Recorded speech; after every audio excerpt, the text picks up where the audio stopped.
America and Israel have been locked in a conflict with Iran for over a month now, and there are signs it could still spiral out of control. The humanitarian toll is already staggering. While thousands of Iranians have perished under American and Israeli bombardments, dozens of lives have been lost to Iranian retaliatory strikes spanning from the Gulf to the Levant. Beyond the blood spilled, the financial fallout has been immense as well. You have likely seen the headlines surging fuel costs triggered by strikes on energy hubs and the Iranian blockade of the Strait of Hormuz. However, the ripples go much deeper, hitting everything from global food supplies to advanced electronics and the plastics industry. Today, we are dissecting the war's actual price tag on the global economy. Stay ahead of the curve, hit that subscribe button, and turn on notifications so you never miss an update. It only makes sense to kick things off with energy, seeing as the Persian Gulf is essentially the world's fuel pump. With Tehran cutting off a passage that usually handles 1/5 of global oil, the International Energy Agency is calling this the most severe supply shock ever recorded in the market. Since hundreds of tankers are stuck in the Gulf with nowhere to go, and storage tanks hitting their limits, regional producers have had to slash their output significantly. Between the blockade and direct hits on energy sites, prices are through the roof. This past Monday, Brent crude hit $116 per barrel, marking a nearly 60% jump in just 30 days. Market experts are warning that if this fighting drags on into June, we could see oil hitting $200 a barrel. Natural gas prices haven't fared any better, with the European benchmark roughly doubling recently. To stabilize the market, International Energy Agency nations tapped into 400 million barrels of emergency reserves in mid-March. Still, they have cautioned that this is just a band-aid. The real solution requires ending the strikes and unblocking the Strait of Hormuz. Even if traffic resumed through the strait tomorrow morning, the recovery would be slow due to the extensive physical damage inflicted on refineries and pipelines. To put it in perspective, Iranian strikes crippled 17% of Qatar's ability to export liquid natural gas, a blow that could take 5 years to fully fix. Asia is definitely feeling the squeeze the most, considering 80% of the oil moving through those waters is headed their way. Take the Philippines, which relies on the Middle East for 98% of its oil, or Japan at 95%, and South Korea at 70%. Consequently, Asian governments are scrambling to launch emergency protocols to deal with the worsening scarcity.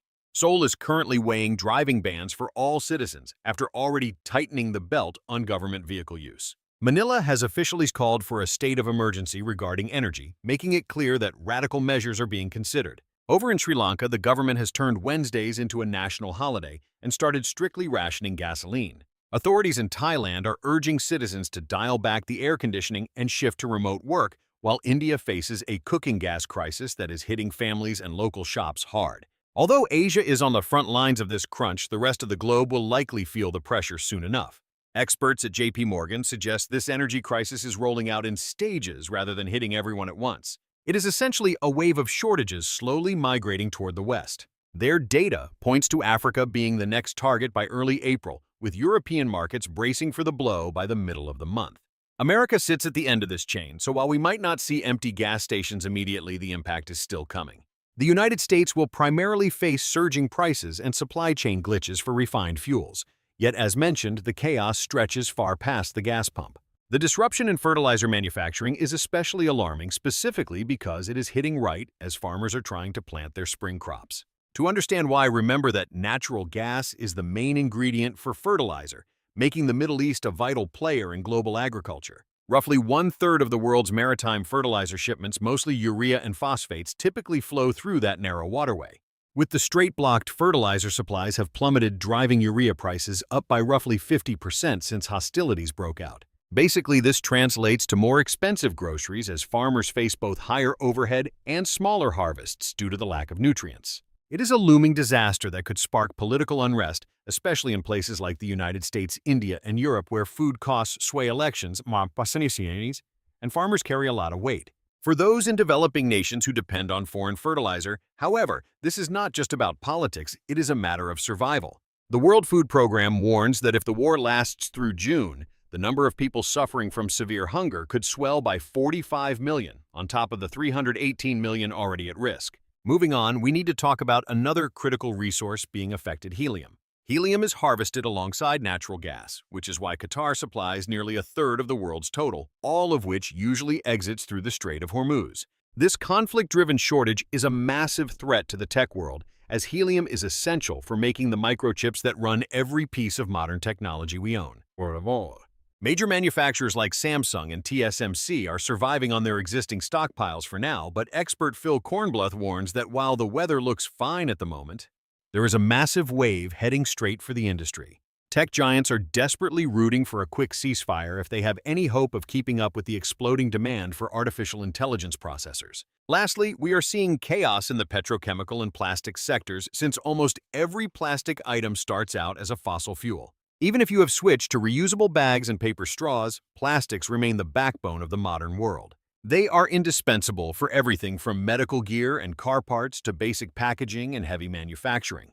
Over 50% of global plastic production happens in Asia, with China leading the pack. However, as of 2025, those Asian factories rely on the Middle East for over 60% of their naphtha, the vital raw material needed to make plastic. Because of this, the persistent disruption has caused the cost of plastic to skyrocket. Prices for polyethylene and polypropylene have climbed nearly 40% since the fighting started, fueling more inflation down the line.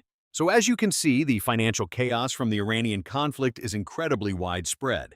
It's tough to find a single sector that won't be affected. As for how much worse things might get or how long it will last, that really depends on the direction the war takes from here. Since this is still an open question, it's harder for businesses and everyday people to know how to react, which just adds more stress to global markets.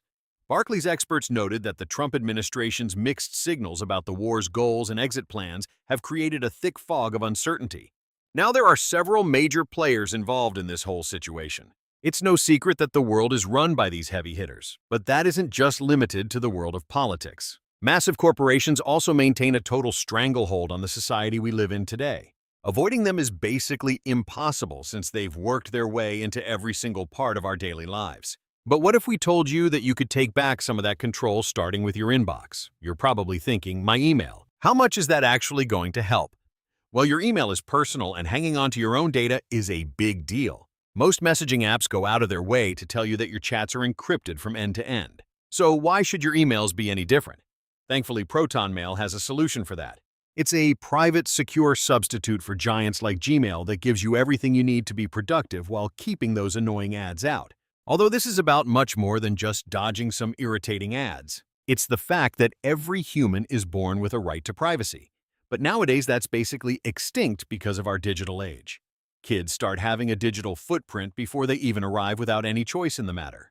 Email accounts weren't originally built to keep children safe. They were designed to harvest data for AI systems that will categorize and market to them for the rest of their lives. That's where Proton Mail's Born Private campaign steps in, offering a generational reset by letting you reserve an email account for your child. You can claim their account today and keep it safe and secure for up to 15 years. This gives your child a protected digital start from day one.